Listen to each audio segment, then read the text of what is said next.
Are you mad? তুমি তোমার বাবার ফোন নাম্বার দাও, তোমার মার ফোন নাম্বার দাও। আমার কেউ নাই। হোয়াট? তোমার মা বাবা ভাই বোন কেউ নাই?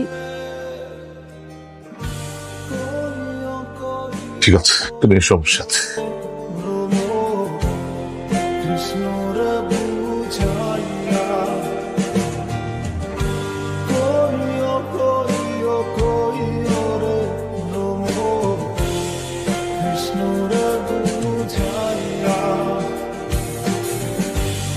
ও হচ্ছে সন্দেশ, তোমাদের সবার নতুন ক্লাসমেট, নতুন বন্ধু।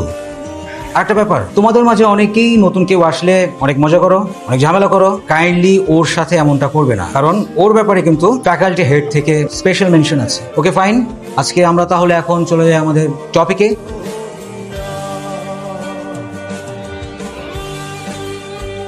শাহেদ, তোমাকে কোনোভাবেই ফোনে পাচ্ছি না। আমার আগামীকাল সেমিস্টার ফি জমা দেওয়ার লাস্ট ডেট। আমার কাছে হাত খরচের টাকাটাও নেই। তুমি প্লিজ কিছু একটা করো, আর ফ্রি হয়ে আমাকে একটু কল দাও প্লিজ।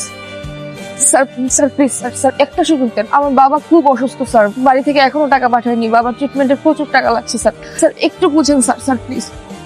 বিষয়টা সেমিস্টার ফি নয় রোহি, তুমি যদি আরো লেট করেও সেমিস্টার ফি দিতে তাতে কোনো সমস্যা ছিল না। ব্যাপারটা হলো তুমি একটা ফাঁকিবাজ মেয়ে, ঠিক মতো লেখাপড়া করো না, ক্লাস ফাঁকি দিয়ে এদিক ওদিকে ঘুরে বেড়াও। তোমার ওয়েবার আগামী সেমিস্টার থেকে cancel. Sir sir please sir sir sir এবারের মতো একটা শেষ সুযোগ দেন স্যার প্লিজ। কতগুলো রিটেক আছে তোমার মাথায় আছে? লেখাপড়াটা ঠিক মতো করো। এবারের মতো তোমার সেমিস্টার ফি সাবের কল্যাণ ট্রাস্ট থেকে অ্যাডজাস্ট করা হয়েছে, ব্যাপারটা মাথায় রেখো। তবে এটা কিন্তু তোমার শেষ চান্স। জি sir, sir thank you. Hello, আচ্ছা তুমি ফোন ধরো না কেন? আমি একটু ব্যস্ত ছিলাম। বিজি না? আমি তোমার বাসায় উঠতেছি। বাসায় উঠতেছো মানে? রুহি, বাসায় এসো না, আমি বলতেছি ঝামেলা হয়ে যাবে, বাবা আছে। আচ্ছা আমি কি পারমিশন তোমার কাছ থেকে নিব? হ্যাঁ, তোমাকে আমি এতদিন বলি নাই বিয়ের জন্য? করছো? করতে পারো নাই। আমি এখন তোমার বাবার সাথে কথা বলবো। আমি উপরে আসতেছি। রুহি, রুহি বাসায় এসো না।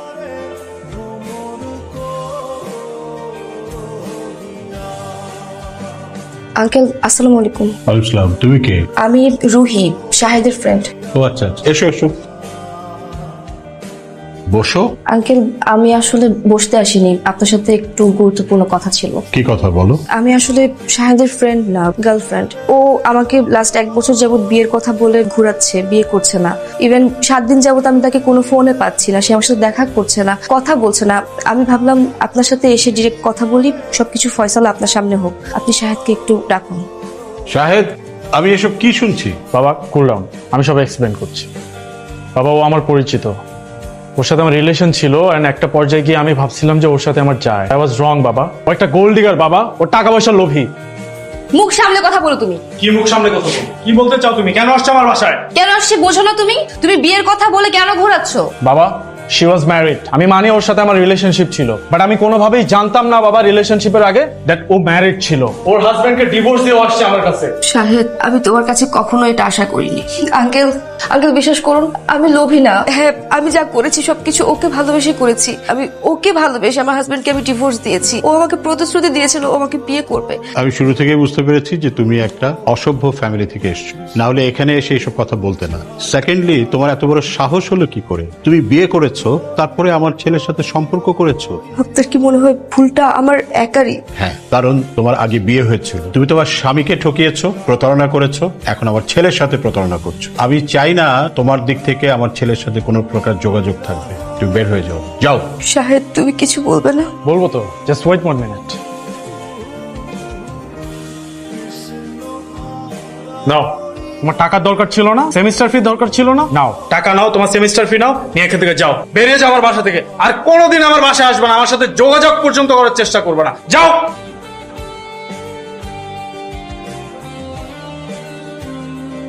বিয়েটা তো হয়ে গেছে না, সংসারটা করি। কিসের সংসার? আমি আপনার বলছি আমি সংসার করবো? আমি আপনার বলছি আমি আপনার বিয়ে করবো? হ্যাঁ, আমি এই সংসার মানি না।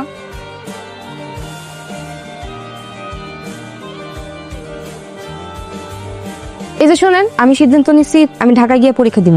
ঢাকায় পরীক্ষা দিতে বকিল লিগা? তুমি স্কুল করছো ওই জায়গায়, কলেজ করছো ওই জায়গায়, এখানকার ভার্সিটিতে পড়ো। আপনার আমি আগেই বলছিলাম আমি আমার ইচ্ছা মতো পড়াশোনা করবো। আপনি যদি না পারেন আমার তালাক দেন, আমি জায়গা। আমি তো আপনার জন্য আমার পড়াশোনা ছাড়তে পারবো না। পুরোটা আছে? পুরোটা আছে। গুইনা নিতে হইব না? না, আমি গুনে আনছি।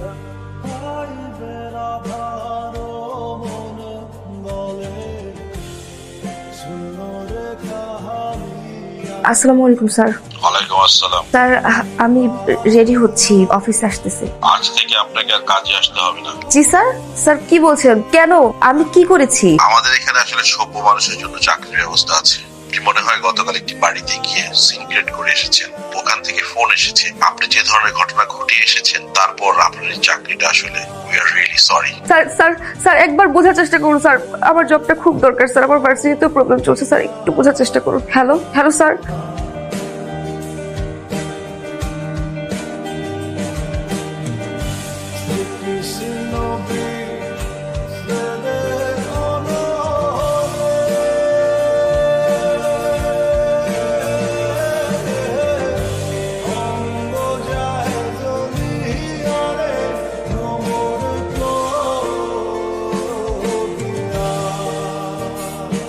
হ্যালো। আসসালামু আলাইকুম, আপনি কি রুহি বলছেন? জি বলছি। আপনার চাকরিটা প্রায় নিশ্চিত, শুধু কনফার্মেশনের জন্য আপনাকে দরকার। আপনার কি একটু সময় হবে? হ্যাঁ হ্যাঁ অবশ্যই। কোথায় আসতে হবে? ঠিক আছে আমি চলে আসবো।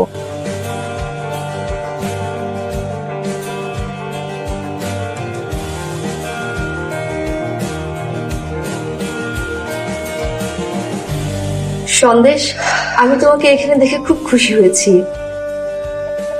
আসলে পরিশ্রম মানুষকে কতটা সফল করে সেটা তোমাকে দেখলেই বোঝা যায়। কি নাম আপনার? রুহি। রুহি, আমি কি আপনাকে চিনি? সিমন সাহেব, দেখুন আমাদের এটা তো রেস্টুরেন্ট বিজনেস, তাই না? এমপ্লয়ীদের ম্যানার থাকাটা ইম্পর্টেন্ট। আমরা কোনো ম্যানারলেসকে হায়ার করতে পারবো না। স্যার আমি সরি স্যার, আমার ভুল হয়ে গেছে। আমি অন্য কারোর সাথে আপনাকে মিলিয়ে ফেলেছি, আমি আপনাকে আসলে চিনতে পারিনি স্যার। আমি এটা কখনো করবো না স্যার, আমি সরি। আমার এই জবটা খুব দরকার স্যার, আমার বাসা ভাড়া, সেমিস্টার ফি সবকিছু বাকি। স্যার স্যার প্লিজ আমাকে জবটা দেন স্যার, প্লিজ স্যার প্লিজ। জি স্যার, জি sir, okay sir, please Rahim, আপনার চাকরিটা হয়ে গেছে, আগামীকাল থেকে আপনার join. Thank you sir. Welcome. আসি। আসসালামু আলাইকুম।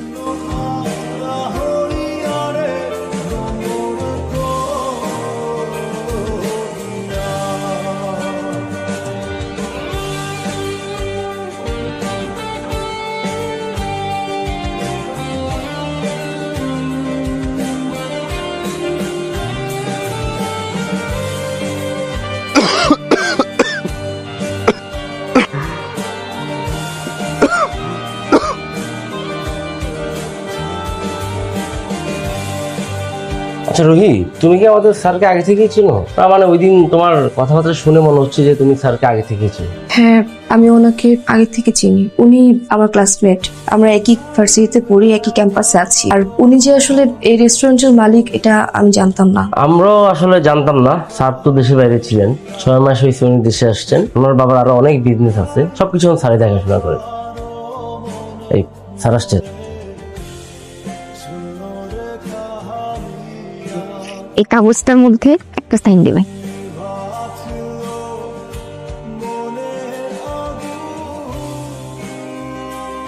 তুমি যে সন্দেশের কাছে এসেছো সে তো তোমার কেউ না, সে আমার ছেলে। তোমার যে হাজবেন্ড ছিল সে তো ওই দিনই মরে গেছে, ওকে আমি নিয়ে এসেছি, ও আমার ছেলে। আর আমি কখনোই চাইবো না আমার ছেলের জীবনে তোমার মতো কোনো মেয়ে আসুক, কখনোই না।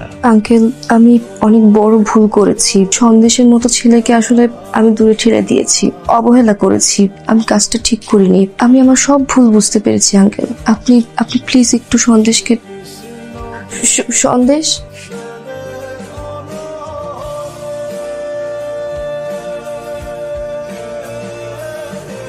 মানুষ তার জীবনে সবচেয়ে বেশি ওই জিনিসটার পিছনে দৌড়ায় যে জিনিসটাকে সে সবচেয়ে বেশি ভালোবাসে। আমি জানি তুমি কি ভালোবাসো।